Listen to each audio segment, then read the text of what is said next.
செய்தி. சிவகங்கை மாவட்டம் சிங்கம்புணரி அருகே அரளிப்பாறையில் நடைபெற்ற மஞ்சுவிரட்டு போட்டியில் காளைகள் முட்டியதில் 3 பேர் உயிரிழந்திருக்கின்றன. இது குறித்த மேலும் விவரங்களோடு இணைகிறார் அப்துல் சலாம். வணக்கம் அப்துல் சலாம், விவரங்கள். நிச்சயமாக சுபா. சிவகங்கை மாவட்டம் சிங்கம்புணரி அருகே சதுர்வேதமங்கலம் ஆத்மநாயகி ருத்ர கோடீஸ்வரர் கோவில் மாசிமக பெருவிழாவையொட்டி 10ஆம் நாள் இன்று உலக புகழ்பெற்ற அரளிப்பாறை மஞ்சுவிரட்டு நடைபெற்றது.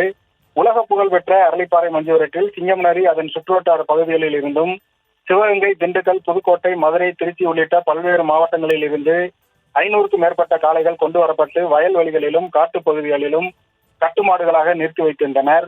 அரளிப்பாறை கீழ்ப்பகுதியில் தொழுவின் முன் வாடிவாசல் அமைக்கப்பட்டு கால்நடை மருத்துவர்களால் உரிய பரிசோதனை செய்யப்பட்டதில் சுமார் 100 காளைகள் தொழுவில் அடைக்கப்பட்டன.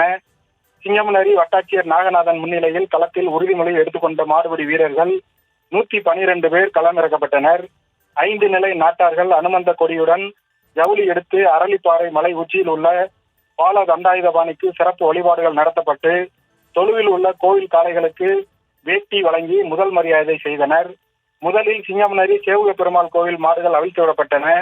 அதனைத் தொடர்ந்து தொழுவில் உள்ள மஞ்சுவிரட்டு காளைகள் ஒன்றன் பின் ஒன்றாக அவிழ்த்து விடப்பட்டன.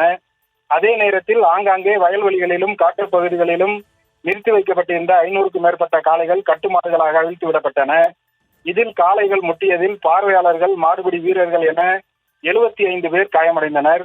இதில் படுகாயமடைந்த 8 பேர் மேல் சிகிச்சைக்காக சிங்கம்புணரி அரசு மருத்துவமனைக்கு அனுப்பி வைத்தனர்.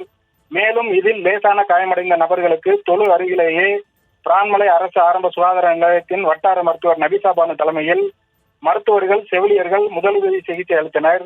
மேலும் இதில் சம்பவ இடத்திலேயே ராஜஸ்தானை சேர்ந்த ஐஸ் விற்பனை செய்த ஜம்முலால் லால்ஜி சிகிச்சை பலனின்றி இறந்தார். நாட்டார் மங்கலத்தைச் சேர்ந்த ராமநாதன், புதுக்கோட்டை பகுதியைச் சேர்ந்த ராஜேந்திரன் என 3 பேர் உயிரிழந்தனர். சுபா.